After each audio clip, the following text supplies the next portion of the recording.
Assalamualaikum warahmatullahi wabarakatuh. Untuk kita meningkatkan keimanan kita kepada Allah Subhanahu wa taala dan selalu mensyukuri nikmat apa yang telah diberikannya kepada kita, selalu bersyukur. Kita harus sering-sering melihat ataupun melihat orang yang sudah meninggal dunia, ataupun sering lihat orang yang sakit. Jadi kita bisa melihat dari mereka apa yang kita rasakan.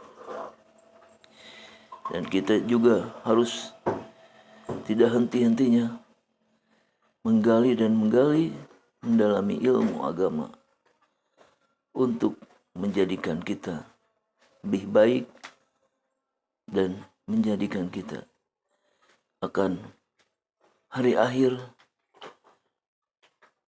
nanti bekal yang kita bawa amal-amalan kita. Tanya jawab guru kita Ustaz Abu Somad.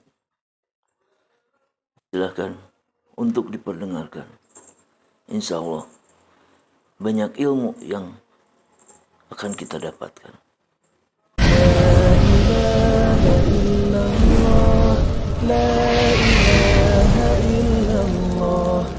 Bismillahirrahmanirrahim. Bagaimana cara kita istiqomah dalam beribadah? Di sini dekat rumah sakit, pulang dari sini mampir rumah sakit. Untuk apa? Supaya istiqomah. Kita tidak pernah menghormati, menghargai sehat karena kita tidak sakit. Begitu lihat orang sakit, saya usahakan dalam sebulan sekali ke rumah sakit. Assalamualaikum ibu. Waalaikumsalam. Ustaz, dari tadi yang sakit ibu melulu. Oke, kita ganti bapak. Assalamualaikum bapak. Waalaikumsalam. Bapak sakit? Sudah tahu kok nanya. Kura-kura dalam perahu, pura-pura tidak tahu. Sudah gaharu cendana pula. Sudah tahu bertanya pula. Bapak sakit apa pak? Jantung koroner. Bapak sakit apa pak? Diabetes meletus. Bapak sakit apa? Asam urat. Bapak sakit apa? Kanker otak. Bapak sakit? Enggak ada yang enggak sakit. Maka disitulah baru kita sadar ternyata nikmat ini besar. Maka kalau mau istiqomah, sering-sering tengok orang sakit. Pulang dari sini, mampir rumah sakit. Kalau security-nya nanya, mau jenguk siapa mas? Semua yang di rumah sakit ini mau kujenguk. Aku mau mengambil pelajaran dari orang-orang sakit ini, wahai security. Hai security, kenapa kau tak pernah mengambil pelajaran? Dah. Yang kedua, sering-sering ngelihat orang mati. Janganlah kasar Pak Ustaz, meninggal dunia. Nampak bendera putih berkibar, kuning. Tempat saya putih, kuning. Terserah mau kuning, mau merah, mau hijau. Yang penting ada orang meninggal. Ada orang meninggal, ada. Buka tutup wajahnya, cium. Tapi yakinkan sesama laki-laki. Jangan perempuan kau cium. Walaupun sudah mati, lakinya ngamuk. Saya nggak pernah nyoba. Betapa kita tahu dulu gagah perkasa, tegap berotot, punya kuasa. Setelah meninggal dunia, dingin kulitnya, sejuk macam es batu. Yang belum pernah mencium orang mati, terasakan ujung hidung senggol pipi dia macam es batu, sejuk, membeku, mata melotot. Tak ada satupun orang mati yang bisa memejamkan matanya. Semuanya dipejamkan orang lain. Makanya jangan langsung datang jenguk orang mati kalau nggak berani menjamkan mata. Biarkan dulu agak-agak antrian ke-5 ke-6 apa. Datang ke sana, pejamkan matanya. Allahumma firli fulan ibni fulan warfa' darajatahu al-ghabirin. Betapa kita tak ada apa-apa. Antar sampai ke pemakaman. Tegak berdiri kau di samping liang lahat. Tengok ke dalam. Iya, kalau liang lahatnya seperti ini, penuh dengan bunga-bunga. Tidak ada saudaraku, kosong, hanya tanah. Kebetulan tempat itu tanahnya tanah merah, tanah liat. Habis hujan tadi, basah. Kata panitia penyelenggaraan jenazah, Pak, gimana? Ada air di dalam. Udah injek aja. Air naik, karena ini tanahnya kebetulan dekat sawah. Begitu digali, hujan lebat, naik. Diletak ke bawah, naik. Diambil batu besar, timpa ke bawah. Mana tempatmu? Dulu rumah itu yang membuat engkau. Rumah itu yang mencarikan arsiteknya engkau.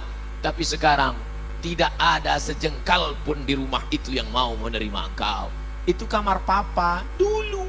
Sekarang kamar brownies. Pertama, lihat orang sakit. Kedua, lihat orang mati. Ketiga, lihat liang lahat. Keempat, jangan putus sering ikut pengajian. Pengajian live maupun streaming. Bagaimana cara menemukan jodoh kita tanpa pacaran, Pak Ustadz? Ustadz Habib Kiai datang. Mereka punya banyak stok. Assalamualaikum Pak Ustadz. Ya, Ustadz punya pesantren kan? Punya. Ustadz dekan Fakultas Syariah ada mahasiswi kan? Iya. Tolong carikan saya yang ada empat-empatnya Pak Ustadz. Kaya, cantik, bangsawan, dan berakhlakul karimah. Insya Allah mereka carikan. Ini ada orangnya rajin, tapi pesek. Ini ada orangnya mancung, tapi nggak solehah. Oh, nggak mau juga. Ini yang ada. Ini cantik, bangsawan, keturunan baik, soleha, jilbabnya panjang. Yang ini aja, tapi baru meninggal. Kalau jodoh takkan kemana. Itu kata-kata indah, tapi harus ada usaha. Ustadz ceramah diberi air minum. Ini nyindir nih, enggak. Diberi air minum, diberi air minum. Lalu kemudian, apakah air minum itu memang sudah ditakdirkan untuk Ustadz? Iya. Coba kalau dia tidak mau berusaha menggerakkan gelas ke mulutnya. Dia cuma melihat aja senyum. Masuk air itu ke mulutnya? Tidak, harus ada usaha. Anak-anak muda usaha. Enggak perlulah saya ajari anak muda. Tanya bapak-bapak. Bapak ini malah udah ada yang dapat 2, ada 3. Ustadz, apa hukumnya sholat bagi pelaku zina? Diterima apa enggak sholatnya Pak Ustadz? Man sholatuhu lam tanhahu anil fahsya wal munkar lam yazdad illa bu'dan. Siapa yang sholatnya tidak mencegah dirinya dari perbuatan keji dan mungkar, maka dia semakin jauh dari Allah. Inna sholata tanha anil fahsya wal munkar. Apakah dengan dosa itu dia menjadi kafir Pak Ustadz? Dia tidak kafir kalau tidak ingkar. Kalau dia katakan tidak ada itu Tuhan, tidak ada itu surga, tidak ada itu neraka, tidak ada akhirat, baru dia kafir. Tapi kalau dia sekedar buat dosa, maka dia fasik. Wallahu la yahdil qaumal fasiqin. Allah tidak berikan hidayah kepada orang yang fasik. Mudah-mudahan kita diselamatkan dari fasik. Terima kasih Ustadz. Semoga Ustadz selalu dalam lindungan Allah SWT. Amin. Kenapa Ustadz selalu bacakan doa di belakang? Biar supaya jamaah mengaminkan. Amin, amin. Oh, kalau gitu Ustadz aja yang enak, Ustadz yang dapat. Kami yang mengaminkan pun dapat juga. Apa kata malaikat? Walaka misluh. Kau tadi sudah mengaminkan, engkau dapat yang sama seperti yang kau aminkan. Makanya ibu kalau bapak berdoa, ibu aminkan. Tapi ibu tanya dulu doanya apa. Nah, nanti amin, amin. Tanya mas doanya apa.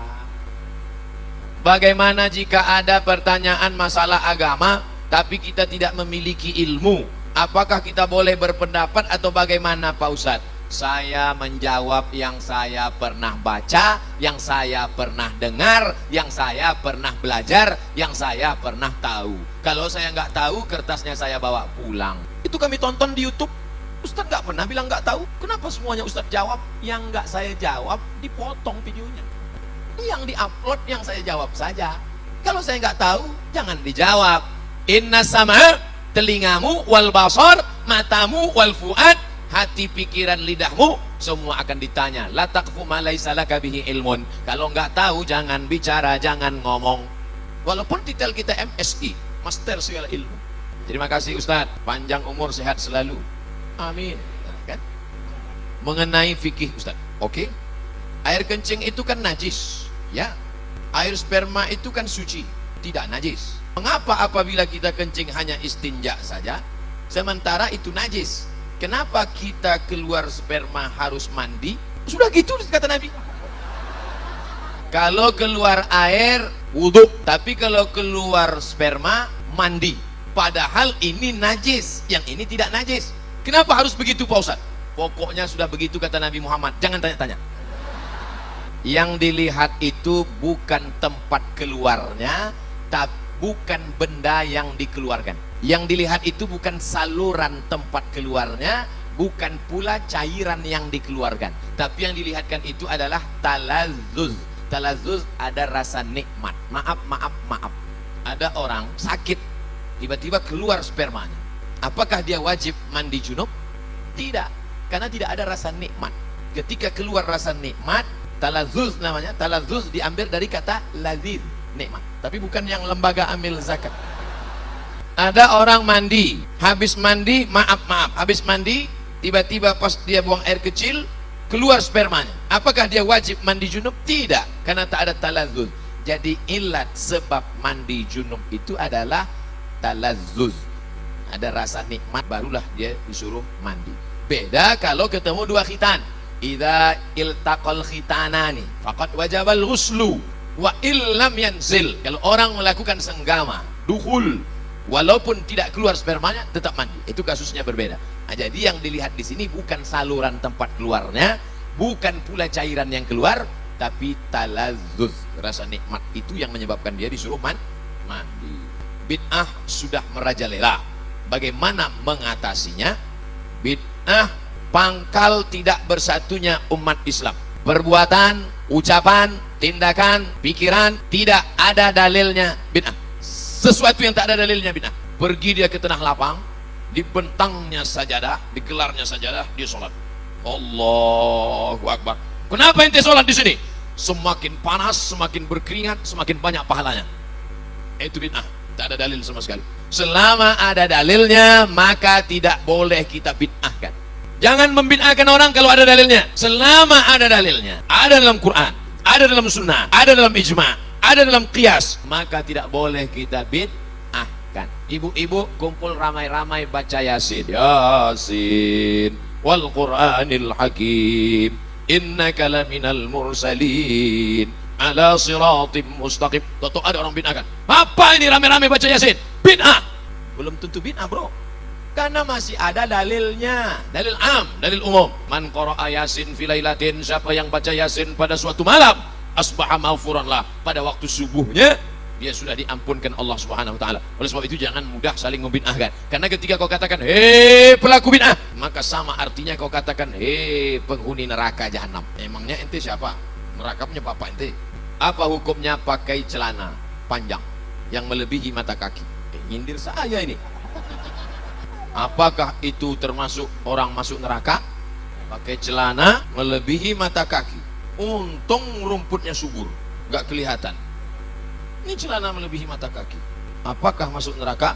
Ma asfalal ka'baini finnar. Kain, celana, jubah di bawah mata kaki masuk neraka. Neraka, neraka, neraka, neraka. Jangan baca satu hadis. Ada hadis yang lain. Man jarra thawbahu khuyala.